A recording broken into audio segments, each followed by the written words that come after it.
Hey everybody, how is it going? It is your pal, Sal here. Welcome back to my channel and welcome back to our Cher discography journey. Today we have, I feel like this quite honestly could be one of the most requested ones. I find it really funny. I've been getting a lot of messages the past few weeks. They're like, are you gonna react to this one? Are you gonna react to this one? And I was like, of course, we're doing the entire album discography. And that album in question, like I said, it's our 23rd studio album. It was released on November 8th of 2000. And in case you couldn't tell by the title, it is the fan favorite album, not commercial, or as I pronounced it for many years, not commercial. That's how I always say it, so you'll probably hear me say that multiple times in the video. So this is not commercial, which is a very interesting album in Cher's career. So basically, like I said, this album was released at the end of 2000. However, it was recorded and finished in 1994, so it was recorded in between the Love Hurts and the It's a Man's World album, which is a video that both videos you can go see live on my channel. But basically the gist is that, and I didn't have this written down, I probably should have, but the gist is, and I'm sure all the Cher fans know, Cher was invited to attend this songwriting conference. I believe it was in a castle somewhere in France, and in the months leading up to it, she had just had these creative outbursts in the middle of the night and would just record or write some lyrics down, write some things down, and by the time she got to France to record everything, she basically just sat there, recorded, and finished writing all these songs. And I think, well, actually she wrote them while she was in France, or whatever. I'm sorry, you guys know, I'm sure you know France, you know what I mean? But then she went back and recorded the songs, and I believe it was with the David Letterman band. It could have been one of the, I'm pretty sure it's David Letterman, because she has, you know, those, she knows David. I'm not sure if, who else would be? Listen, I don't really watch a lot of the late night shows, but basically she recorded that, finished recording it, and gave it. At the time she had just joined Warner UK, and she was like, here you go. And they were like, well, this is good.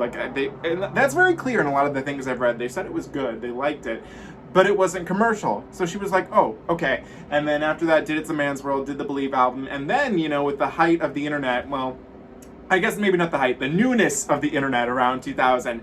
I guess Cher decided it was finally time to let these songs see the light of day, and it was released exclusively with Artist Direct and another label called Isis, released exclusively on Cher's website. So this album is hard to get. If you look on Discogs, it totals for over $100. But here's the gag, everybody. Okay, you ready for this? Guess what I own. Look what I have. I myself own a copy of Not Commercial that I bought at, I believe the name of the place is Reckless Records in Chicago. And you want to know how much I paid for this? Take a guess. I paid $1 for this. It was in their clearance bin, and so here's the thing. So when I bought it, I knew the history behind the album. This was years ago, and I was like, oh, okay, cool, let me get that. I knew that it was a harder album to get, but I didn't know it was $100 worth. And it's so cool that I own this little piece of Cher history. And it's also fun too, because I've never actually went and sought out to listen to the full album. This singer-songwriter stuff isn't usually my shtick, but now knowing what I know about Cher, I'm kind of really interested to know, especially because she wrote everything on here, and I'm just really curious now. And as I'm sure you guys can guess, there were no singles, no bonus track type things like that. This is a standard 10-track album. And I will say this, I do know 2 songs off of it, and those are Born with Hunger, because Born with Hunger was released on the 2-disc edition of the Very Best of Cher. And also the other song I know, and I don't know why I sought this out, was track number 5, The Fall Kurt's Blues. I remember reading about this song, and it was just about Kurt Cobain. And what's funny is that I really don't know anything about Kurt Cobain. I just know that he died mysteriously. And I thought Cher doing a song with it was interesting, so I checked it out, but that's all I've listened to on this. I know some history behind some of the songs, but I've never sought out and listened to them in full. And what's really cool is that in the liner notes in the album, Cher gives a little little saying about what she feels about each song. So I think the best thing to do with this album is to get started with listening to it. I'm very excited. I know this is one that many people have been waiting for. I've been kind of waiting for it too. This is kind of our little surprise, because you know it's a very different album for Miss Cher, especially to release it after the Believe album. It's crazy. So we're gonna begin with track number 1, which is called Still. And Cher's writing on that is that this is one of my most personal lyrics, most revealing lyrics to be exact. When I go, I go. Big time for that cosmic minute. Okay. All right, so let me be sure this is turned up all the way. Okay, here we go. Track number 1, Still.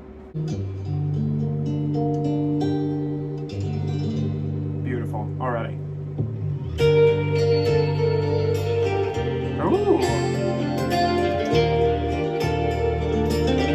I love the Latin inspiration. That's nice. The vocal is beautiful. And your pain cried out for me across the way. You healed half dead, and rejection always was a bitter piece. There's parts of this production that remind me weirdly some of The Gunman, which is funny because, you know, like I was gonna say, the vocals are very, it's a Man's World era, so interesting. I have no precious gifts to give you. I love you still. This is really pretty. Oh my. In your tower on the hill, I love the imagery. all I pray for when I sleep, will I awake, is that you love me still. Over an ocean, Wow. and your pain cried out for me across the way. And I am your slave. We both stop searching for any acceptance. Darling, I love you. I love you still. So pretty. Oh, baby, I love you. Wow. This is a gem right here. Oh, baby, I love you. Yes, Cher.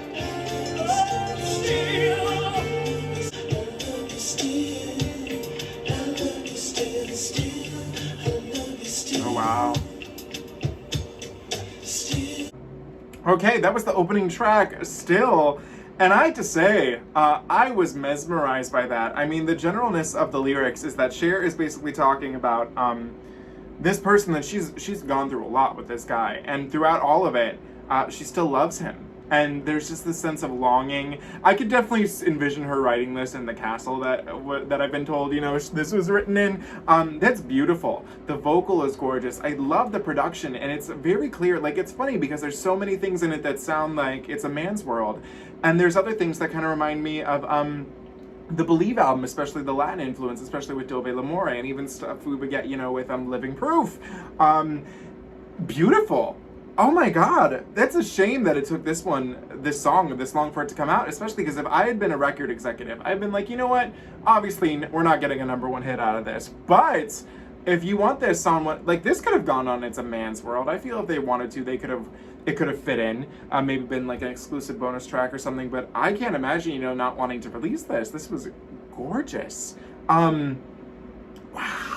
Okay, so that was Still, and I'm a stan. Okay, track number 2 is called Sisters of Mercy, and if I remember with what I read correctly, this is a song about nuns. It doesn't refer to nuns in a good light. So let's see if I'm just correct. This song I really wrote for my mom. When I was a baby, she was forced to put me in a Catholic orphanage while she worked at an all-night diner for $1 a night. When she went to get me back, the Mother Superior told her she put me up for adoption. It took my mother 6 months to get them to release me back to her. I guess we were both well gutted by the experience. I have, however, known plenty of nuns and priests that are loving, caring human beings. Okay, and that was a story I did know because it's a very sad one. So here we go, Sisters of Mercy. Let's do it. Okay. Your faith is not faithful. Your grace has no grace. Your mercy. These are very interesting vocals.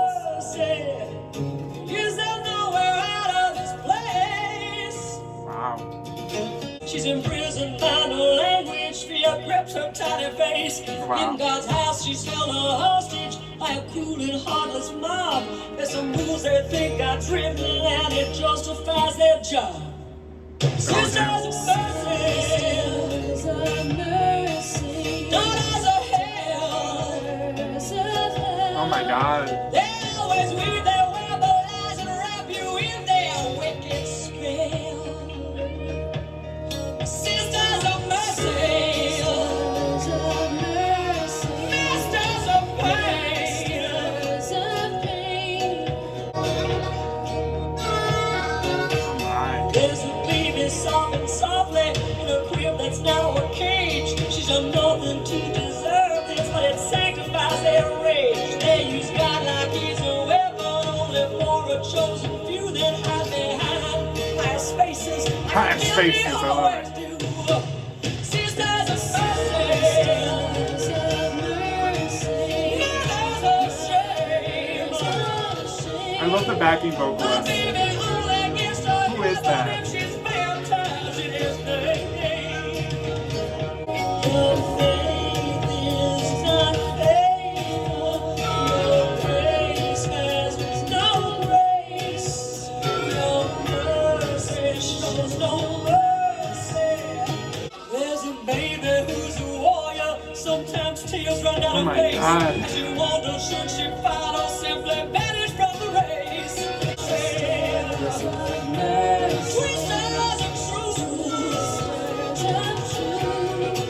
I can't condemn you or forgive you for your sins done in my youth. Oh God. Your mercy shows no mercy. Okay, that was Sisters of Mercy, and knowing that I knew like the context behind this song, it was nice to finally go through and actually listen to it. Whoa. It's so weird, you know, going through all of the albums of Cher that I've gone through, and to really get this song that is just so easily, you're so easily able to tell like the situation she's talking about. Not only does she give it in the liner notes, but knowing like, you know, the history that I've known that that was a thing that Cher was headed in an orphanage, and then her mom, Georgia, was like, hey, I want my daughter, and they were like, no. Which is crazy to think that those nuns could do that. Wow. I mean, it says a lot. I mean, especially, you know, about religion, people that are in that type of situation who, you know, and like she said, you know, because, like, I don't like doing, like, you know, like, everybody in, you know, religion is bad and evil. But I feel like that's especially why she just said, she's like, I have, however, known plenty of nuns and priests that are loving, caring human beings. But, I mean, and whom she's talking about in this, these are the type of people that exist. What is the lyric that I was like, oh my God? Your mercy has no mercy. Your grace shows no grace. Like, I mean, it's all those things. It's like it's this front that they put on, and it's so fake. You know what I mean? As someone who went to Catholic school for a long time, my issues with that necessarily weren't, you know, like religion. It was more the people that were running it and how they worked at the school. But I get this. I feel a lot of us sadly do get this. I would understand, you know, the guy, the head of Warner UK being like, yeah, maybe this one's not too commercial, but it's definitely an interesting listen, that's for sure. Not one I think I'll flock to listen to a lot again, but it was nice to finally listen to it, and love the backing vocal, whoever that was. I like the repeat of that. So that was Sisters of Mercy. Track number 3 is called Running, and what Cher writes in here is that, well, that's me in a nutshell, isn't it? So this is Running.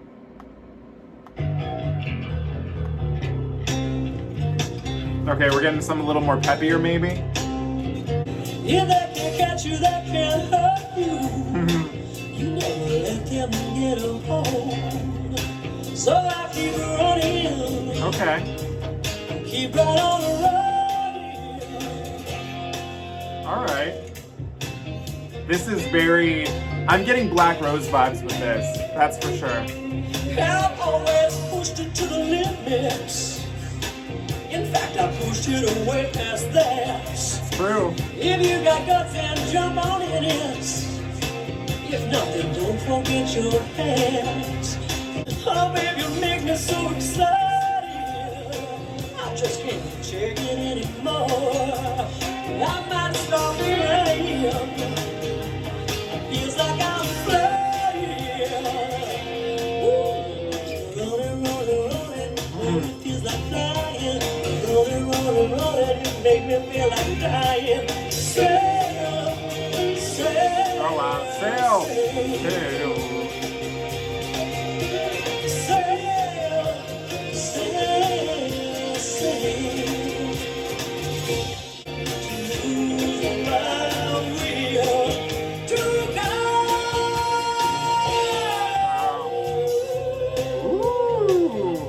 That was a lovely transition into her head voice. I like that. Woo! No more need to cry.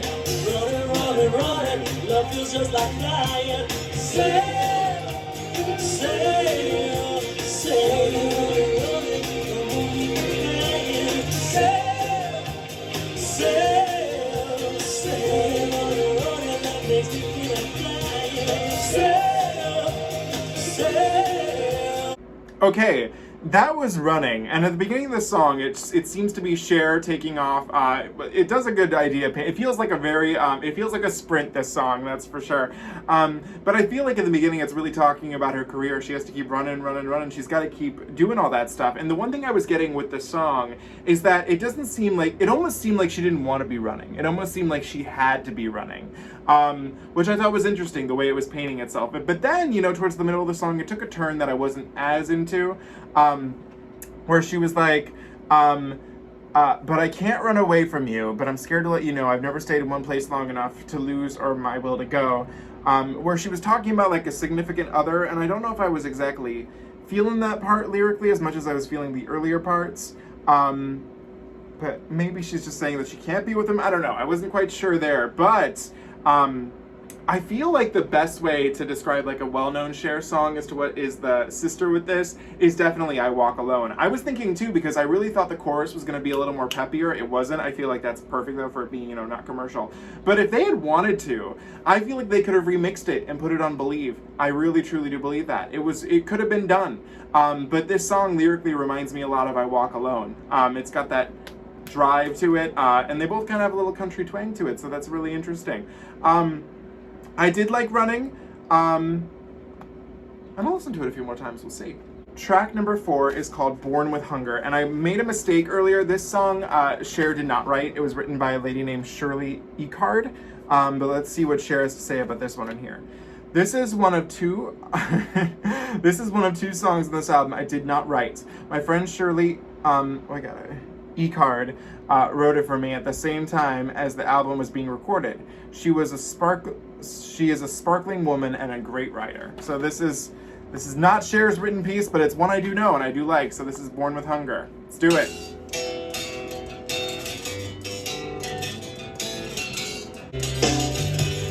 I'm wondering which CD is this one on the Very Best of Cher. Is it on the second CD? Yeah, this is the second.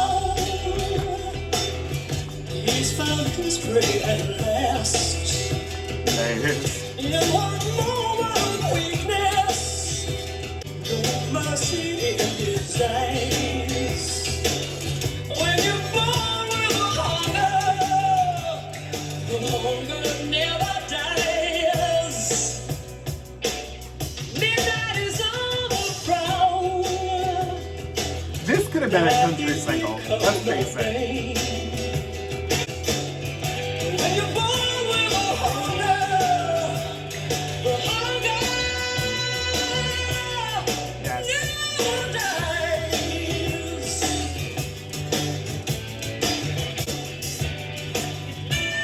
Never dies.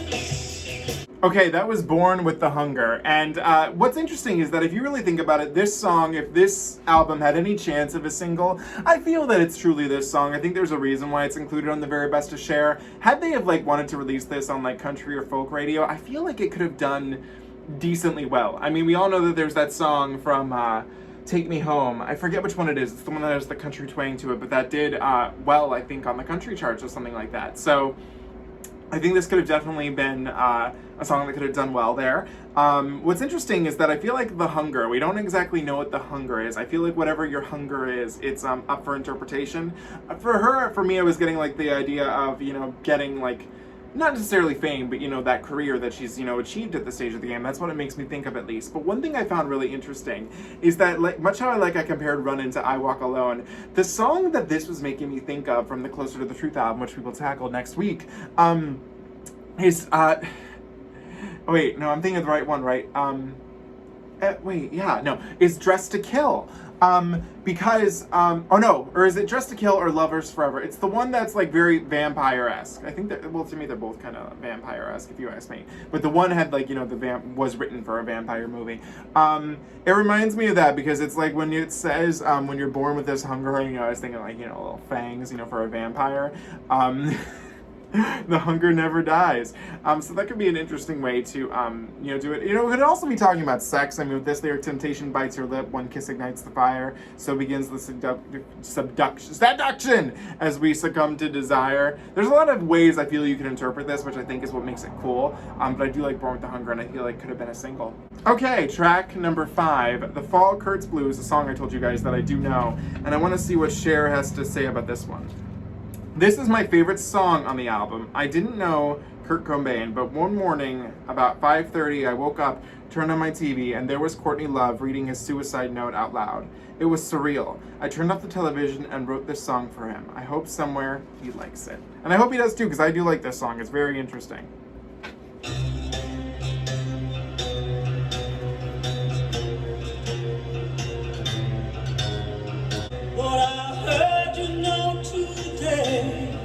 Oh, well, that narrows it. Okay.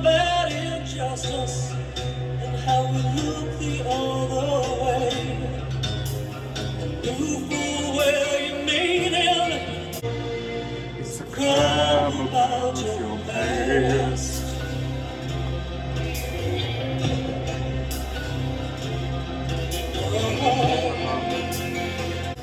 Oh, I forgot this. Hang on. Hang on. This is important. This is important. Here we go. Here we go.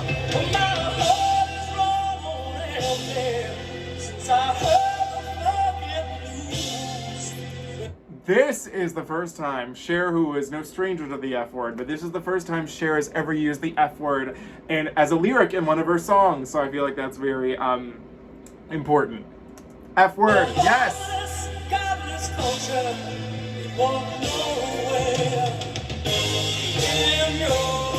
This is a shame she's not performed any of these live. This is a good song.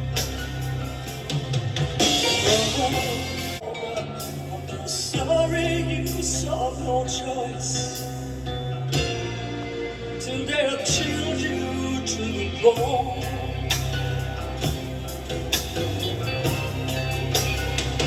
Here we go.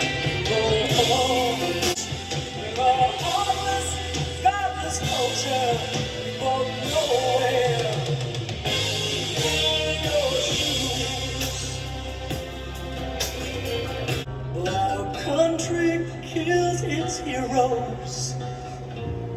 We just raise them for the fall. Oh, it's so interesting, her saying that. It's interesting to me that Cher says that this is her favorite song on the album, because with what I know so far, and even though I didn't know this before going in, it's my favorite too. I just find what it has to say so interesting, especially coming from Cher. I mean, her being, at the time she would have recorded this, she would have been, well, in her 40s, mid to late 40s. And, the thought of her watching, Kurt Cobain, who was someone she really enjoyed, his music, watching him at such a young age. How old was he when he died? Listen, I'm sorry, I do not know any Kurt Cobain, songs, or, I probably own, listen, it's not my music, okay? Well, he died at 27, and when you think about it, with what people go through in the music industry, especially even women, that could have just as easily been Cher. Cher could have, fallen so early, but she didn't, and so many other people end up falling, in that same pattern that Kurt Cobain did. And I think that just moved her in just such an interesting way, and it caused her to write this really, really interesting song that, you could just feel the pain in her voice, especially, I mean, I love how, too, what she writes in the liner notes is basically the same as what she says in the song. We're a heartless, godless culture. We walk nowhere in your shoes with all the good news, if there's any, if you ever lived at all. But this country kills its heroes. We just raise them for the fall. But our country kills it's, oh my God. Oh my God. It's such a, I mean, it's one of the most moving Cher songs. I mean, and also, I mean, it's the first time she swears with the F word. So it's kind of like, oh my God. It's probably my favorite on the album so far. So we're going to keep it going. But the Fall Curse Blues, I feel, is just one that has to be heard. Because it's just really, really interesting to hear Cher say these words. Track number 6, With or Without You. And what Cher has to say about this is, never let it be said, I let a broken heart go to waste. This is just one of the songs inspired by The Breaker, written by me, the breakee. I still love the song, but possibly not the man. There's a certain poetry in that, I think. Okay, and if I'm correct, this is the one, yes, this is the one that has a sole writing credit by Cher. So it was just her, and her, that's all. Okay, here we go. I wonder what man this was about. I bet it might be Sunny. Who knows? It kind of sounds like a wedding almost. That's interesting. Where are we going? Okay. Living with you or without you cuts my poor heart to the bone. This time I know my back's against the wall, but truth is the only thing that matters anymore. Love the backing vocals. Strong backing vocals on this album, that's for sure. Okay.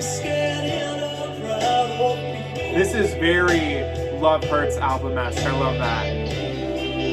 You're afraid to be alone. Tell me that I have prayed you'd be beside me. Let me down and mad. You're so afraid you don't deserve it all. But you're not the only thing that matters anymore.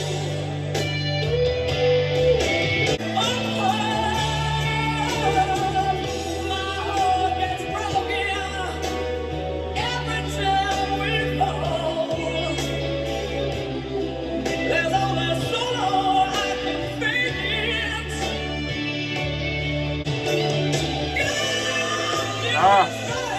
That's a very Black Rose vocal.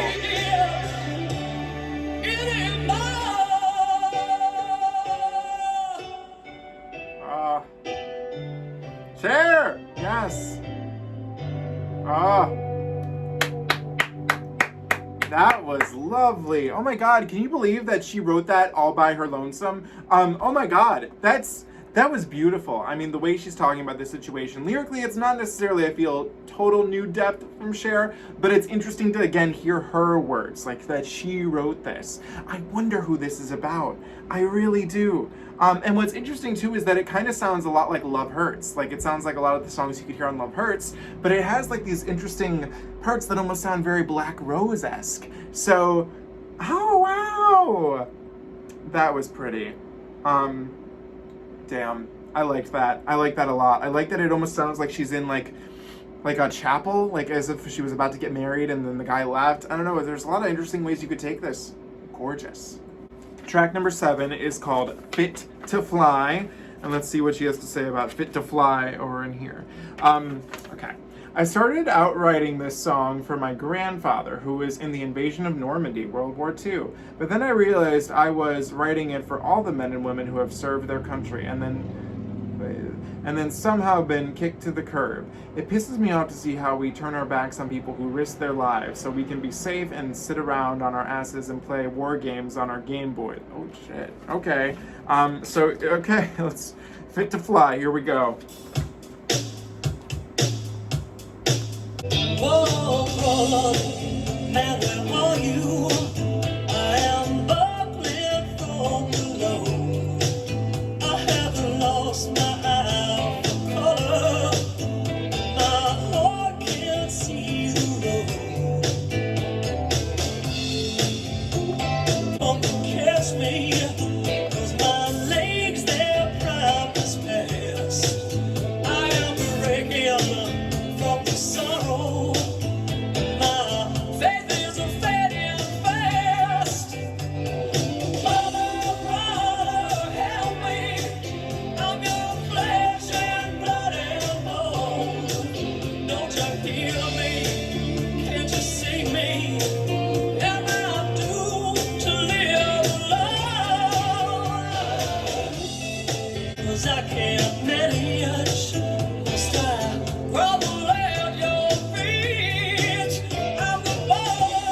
We treat people like they're nothing. We're not fit to fly, fit to fly. No, no, no. Jonesy for me. See the world. Okay, that was Fit to Fly, and I will say that this is a song that I personally cannot really connect to. I just can't, because I really don't know anybody in the Army, and I feel like the way we feel about the Army and the military and all that is very different from 2000 to how we view it today. But what she's saying is true, is the fact that, veterans, do not get a lot the support that they need once they come back home, especially with these lyrics here. Without warmth, love, or honor, like a dog on the street, am I trash because I can't manage? Must I grovel at your feet? I'm the boy who fought your battles. I'm the man who won your wars. Is it over? Have you used me? I'm no value anymore. And then when she goes and she says, those are our mothers, our wives, our daughters, our fathers, husbands, and sons. It's everybody. You probably know somebody you don't even know. So I feel lyrically it's a very interesting song. It's one that I sadly cannot connect to because, like I said, I don't know anybody personally. I've not seen it firsthand. But, I mean, it's a very interesting song for Cher to write. It's a very heartfelt song. I'm curious, what do you guys think of this one? Let me know in the comments below. Track number 8 has a really interesting title. It's called Disaster Cake, and what Cher has to say about it is, I wrote this song about Chaz's ex-girlfriend, Heidi. She was staying at my home trying to get her life together. I tried to talk to her, but people have always got to learn for themselves. Around my house, we call it learning the hard way. So let's see what Cher taught Chaz's ex-girlfriend, Heidi. Okay.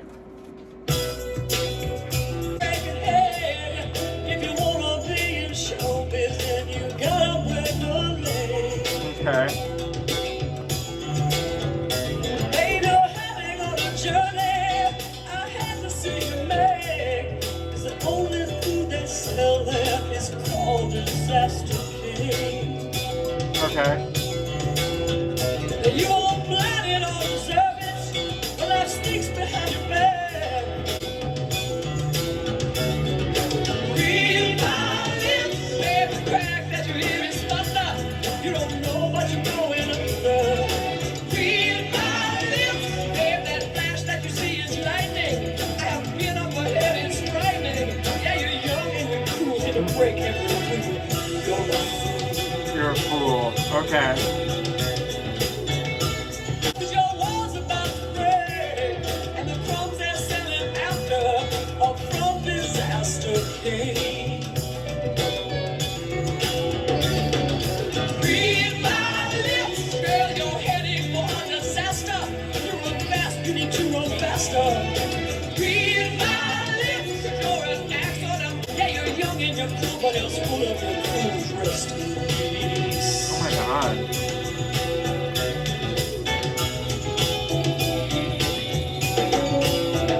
Yeah, I know you're tired of listening, and you wish I'd just go away.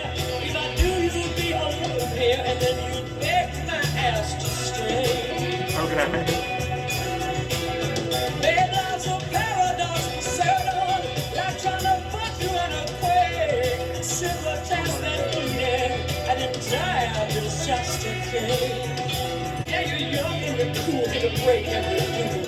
You're the fool. Okay, that was Disaster Cake, and that was actually I liked it. I felt like Cher was talking to me. She's talking about everything that she's gone through, being in the performing arts industry. One thing I find really interesting is that on Genius Lyrics, one of the note, or the lyric, I'm a dinosaur in your mind, I've never even seen the dead, is annotated, and this person put here, in this lyric, Cher addresses criticism that she is old or dying out of show business. Here she refers to herself as a dinosaur, implying the younger listeners believe her to be extinct, which I think is a sadly funny and sadly true lyric, but I liked that.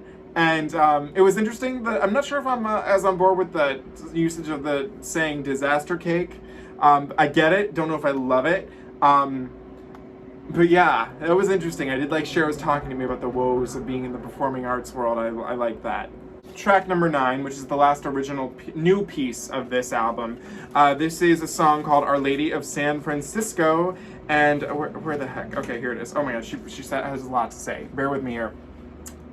The lyrics of this song are the story exactly how it happened. I was on my way to a famous fabric shop in San Francisco. I had only 1 hour off and I didn't feel like being charitable with my time or myself and just stepped over a woman lying on the street with only one shoe. What, am I nuts? I went back.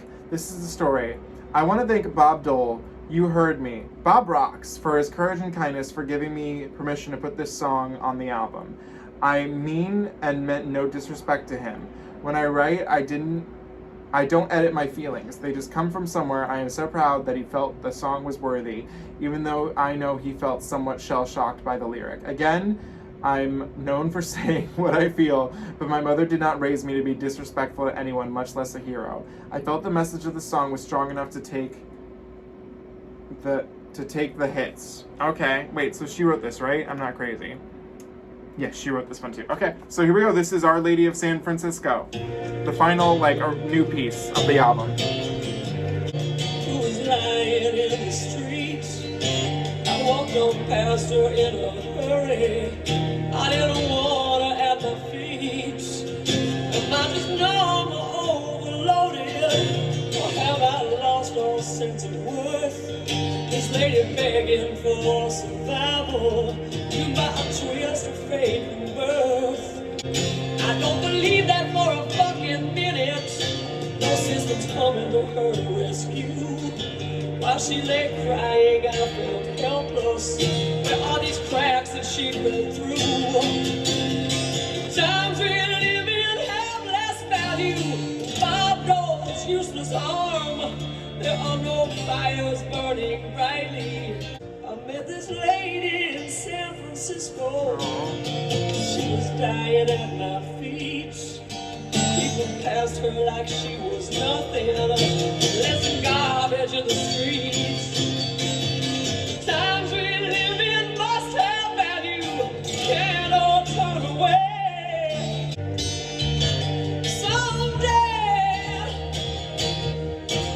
Someday.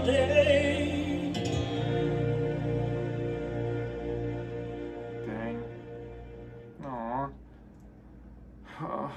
Wow. Okay, well, I mean, what can I say about that? I mean, it's Cher learning a lesson and her feeling bad for herself that she was rude to that homeless lady. I mean, it's really interesting seeing Cher take on a lot of these topics. Yeah, I mean, I don't know what more I can really say.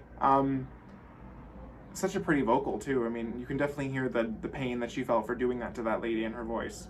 Okay, track number 10 is a song we've listened to many months ago. It is called Classify 1A and was released as a bonus track on the original pressing of Cher or Gypsies, Tramps, and Thieves, whichever album title you want to give that one.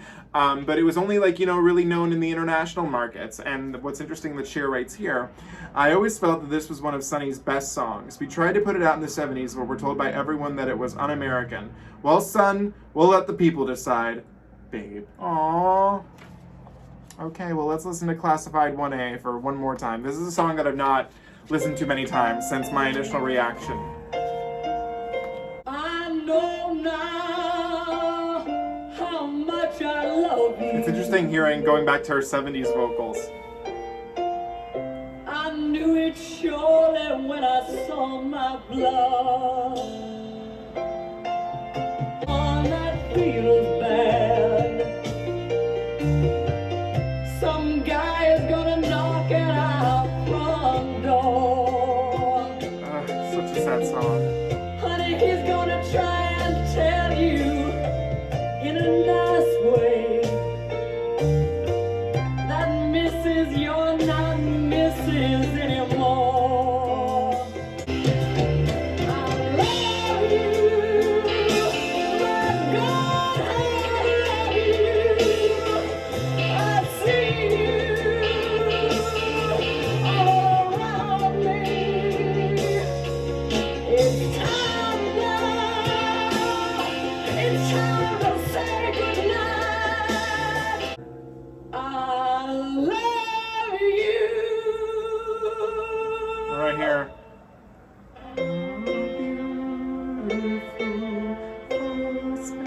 I'll never forget when I heard that the first time. I was like, oh.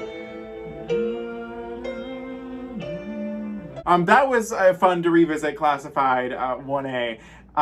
You know, it's funny to me to think that, you know, back in the day, people would consider this song un-American, when I'm like, this is a thing that's happening. Soldiers do die on the battlefield, and this is probably one of their last thoughts that they may have. I don't see what's un-American about that. A beautiful song, and, you know, one that I maybe understand why, you know, the record label maybe didn't want them to do this, but I don't get the un-American aspect of it. Maybe I don't know. But it was interesting to revisit that piece, that's for sure.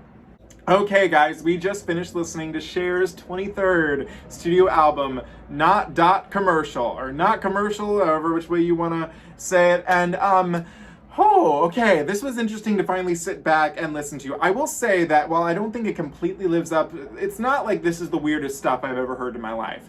But the title is I think it delivers for the most part. This is not the most, like, you know, commercial songs you're gonna hear on this album. It's not No If I Could Turn Back Time, no Believe, no even what would seem like an album track, that's for sure. This is Cher, writing in her own words and her own feelings and songs that mean something to her, which is why I feel maybe some songs don't hit as home for others. You know, the main thing when you're writing a song is that it has to be for a general audience. You have to make sure you can connect to many people.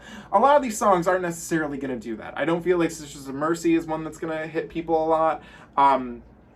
Even like, what was the other one? Fit to Fly, Our Lady of San Francisco. Those are the most personal songs, it seems to me. Now, even some of the more personal ones too, I feel do, you know, branch out to us as well too, like the Fall Curts Blues still. Runnin. I have to say my favorite song I didn't know before going into this was Easily Still. It was just such a beautiful song. Probably the most commercial lyric of them all. And especially even that with Born with Hunger, the Fall Curts Blues. I did enjoy Running. I loved With or Without You. That was a beautiful piece. And I did enjoy, I mean, I loved hearing Classified 1A again. That one's actually a very overlooked Sunny, well, Sunny wrote it, you know, but an overlooked 70s Cher song. So, yeah, it was interesting to finally listen to this. Is this an album I feel like I'm going to flock back to multiple times? I don't think so. It's not really my shtick, and that's okay, because for some people, it's theirs, and I think that's really cool. So what do you guys think of Not Commercial? Let me know in the comments below. As always, do not forget to comment, like, share, and subscribe. You can follow me on Instagram at Salvador J. Rocha, Twitter at Style Says Stuff, and TikTok at StyleRocha1. I will see you next week when we will not be tackling Living Proof, because in case you didn't know, I already filmed a reaction to Living Proof well over a year ago when Justice for Living Proof was a thing. So you can go check that out right now. It's ready for you to go, and we're going to be skipping ahead many years into 2013 when we take a listen to Cher's album Closer to the Truth. So I'll see you guys then. You have an amazing day. You're born with the hunger, and you're gonna, I forgot the lyric goes, but you're born with the you're born with the hunger, and I couldn't do this without you. So there's that. So I'll see you guys later. Have an amazing week. Bye.